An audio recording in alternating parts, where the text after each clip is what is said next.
This is the Bolivian Jew, also known as the Afro plants, because it looks like the Afro hair.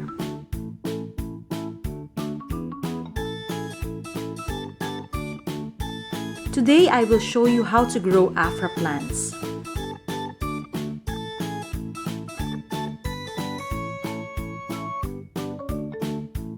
First, cut some stems from the tips.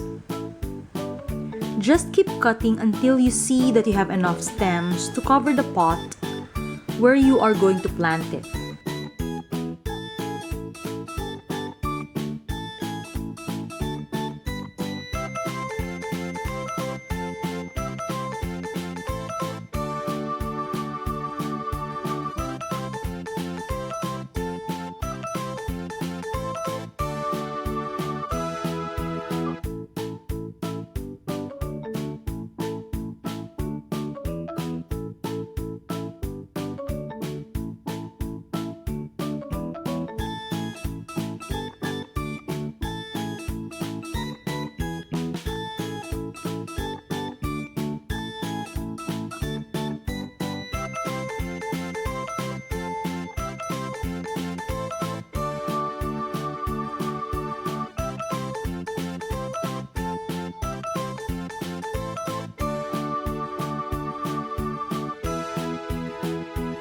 Then, stick those stems into the soil.